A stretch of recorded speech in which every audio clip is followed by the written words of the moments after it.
Luke Raley, welcome to the party. Welcome to the freaking party, Luke Raley. That's all I can say. This dude was essentially in the doghouse the first couple weeks of the season. You barely saw him in the lineup. Now he's hitting like the best. Now he's hitting like the best hitter in the Mariners lineup over the last couple weeks. Injuries aren't a good thing, right? I think all of us would rather see all the Mariners' best players healthy on the roster at the same time. But Luke Raley's playing time with a healthy Mariners roster probably doesn't come up, doesn't pop up. Like, I think if everyone had just stayed healthy on this roster, we wouldn't be sitting here talking about Luke Raley right now. Plain and simple. The playing time had to be the injuries probably needed to happen to see the playing time for Luke Raley. As crummy as it is to say, for the injury factor of Dom Canzone, it was great to get him back on Wednesday, but Luke Raley's not playing as much without that. And he doesn't get the opportunity to come into a new organization and get comfortable, which I think a lot of people need to remember, that Luke Raley essentially gets traded across the country from Tampa, Florida to Seattle, Washington to, oh, by the way, here you go. Let's you're going to be part of a platoon. You're not going to be playing full time. You're going to need to and get comfortable on the fly, by the way. And that's a lot to take in. It's a lot to take in with his surroundings, with his commute to work, with just familiarity of the area overall. It's a lot to take in. So the first month can be sort of overwhelming, but as soon as he gets inserted into the lineup and he gets regular playing time, I mark his regular playing time counter starting on April 21st. Since that moment, he has a 165 WRC plus, and that's amazing to see for Luke Raley, and gives them an even more valuable option to have now to stash on their roster, having a big league hitter who has now found his groove at the plate while probably not playing in a full-time role once everyone gets healthy. Luke Raley has a 117 WRC plus for the year. Imagine saying that 2-3 weeks ago. He was barely playing. He wasn't putting together good at bats. It was all kind of a mess. And nobody could really understand why he wasn't getting the necessary time. Part of it was probably because Haniger and Canzone were off to such great starts. But when Luke Raley gets going, look at what he does for the offense. We keep talking about Jorge Polanco and Mitch Garver. Those are the two most important bats, sans Julio Rodriguez, on paper for this team. Luke Raley was an 824 OPS guy last year. 824. In the first half, Luke Raley was destroying the ball for the Rays. I know he had a little bit of a down second half, but he was crushing the ball in the first half, like over a 900 OPS crushing the ball. That's a valuable bat. Luke Raley was not brought in here just to be a bench guy. Luke Raley was brought in here to be an impact bat. Now we're seeing Luke Raley be an impact bat. And if you want to look at his last 15 games, he's got a 1078 OPS in that time. He's hitting the ball hard. He's hitting the ball out of the yard. And he looks just flat out locked in. We love to see it. We do love to see it. Now, is it sustainable? Some of the Savant numbers still aren't great. I do wonder how much of that is because he got off to the slow start. The fact he's basically not walking at all is not a great sign. The strikeouts we may have to live with, because he's always kind of been a strikeout guy. They acquired him knowing that. However, him walking just over 3% of the time, that's got to come up a little bit. Yeah, it's going to come up, and there needs to be, so he's hitting right now, but eventually, things ebb and flow. And the problem with a profile like this, if you're hitting, it's great because the power will be there. And as we've seen this weekend, him swatting home runs over the fence, it's all great. But if he's not, say, having enough damage swings, he's hitting into some bad luck. There's not many other peripherals if he's not putting bat to ball and crushing bat to ball, which even, again, the best hitters can't do every single time. There's not much else being added. So that's why I think it's actually good on his part that he's made himself so valuable at so many different spots.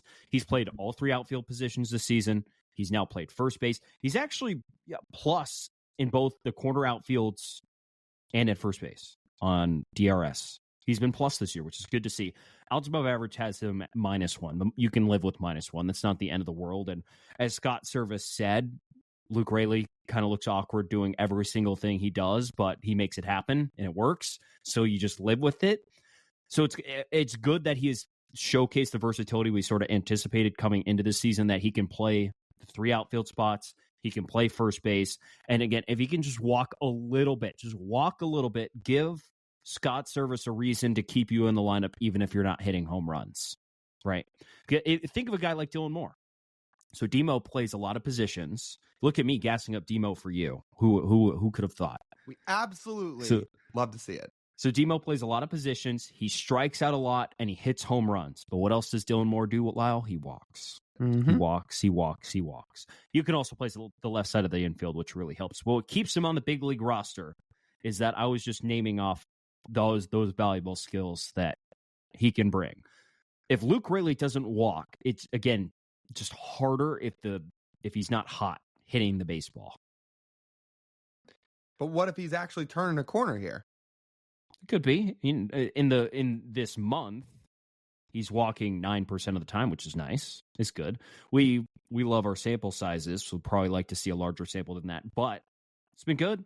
And even if we shrink it or expand it just a tiny bit to when I like I said, April 21st, I think is when he really started playing regularly.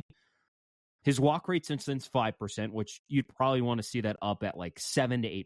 Like just get up to 7 or 8. That would be good. But his strikeout rate you could live with at that point. It's 24.6%. Mm-hmm. You could totally live with that. That's a good mark for this current team right now. Mm-hmm. And given Raley's power profile, you'll totally live with 24%. 24%'s about league average, maybe slightly above. It's perfectly fine. And I think for what he's doing right now, also with Canzone back, I'd be playing Raley just about every day at this point. I think this is where you can finally transition Mitch Haniger to get him off his feet a little bit more. I don't think anybody thought Mitch was going to be playing this much when he was acquired. Now that Raley's hitting, now that Canzone's back, I think it's time for Mitch to evolve into the role that we kind of thought he was going to be in.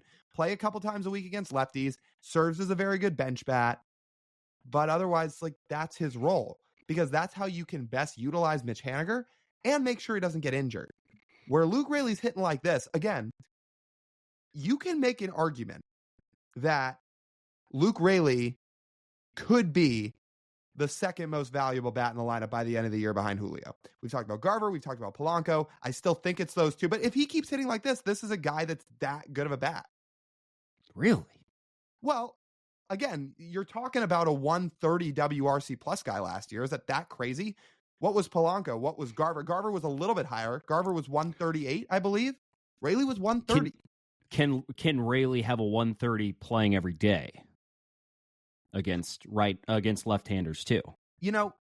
Super small sample, but he's actually hit against lefties so far. He has. The problem is, I don't think the Mariners, it'll ever get to that point though, where he's playing against lefties consistently. I just don't think so. It doesn't seem like that's going to be the strategy of the Mariners. That's not how this roster is built. And if you're going to have a lefty outfielder playing against lefties, it's going to be Canzone. Probably. You have another, once everyone's healthy, you have another corner outfield right-handed bat who would hit instead of Luke Raley. It would be Dylan Moore. Yeah. Okay, fine. Maybe Raley's not going to play a ton against lefties, but if there's a right-hander on the mound, it should be Raley every day at this point going forward. Sure. Unless something drastic happens. Like with Canzone back, if you're going to play him against lefties, this is where the platoon needs to start between Raley and Haniger. Get Mitch playing against lefties. Let Raley hit all the righties. That feels. I know I'm not in the front office. I know I'm not on the coaching staff or either of us for that matter. But that feels about as well. You can always call. Everybody has a price. Every man has his price. However, that seems about as seamless of a decision as you can make. What does Haniger do best? He hits lefties. What does Raley do best? He hits righties. Raley's scorching hot right now. Everybody's talked about making sure Haniger can play a full year healthy. I think it's time to just transition to that. And even if the Mariners want to keep playing Mitch Haniger, you could make the same case for Mitch Garver at DH. Even though, again, you and I think Garver is going to turn it around, but say Garver still is only good at hitting lefties this year, and Raley's only good at hitting righties, and that's your DH right there. So there's options. The options, I think, at the end of the day, is what Jerry Dipoto and Scott Service want. Yeah, and Luke Raley leaves the option out there. Yeah, he does. And as we know, Garver's been hitting better the last couple weeks too. He Yeah. seems like he might be turning a corner here. We'll have to see. I'm very excited. Obviously, we're excited for summer for obvious reasons. But besides just the warm weather, the sunshine, and, more baseball, I think the Mariners offense coming along in the summer months will make it even that much better. So, and Luke Raley's a huge part of that.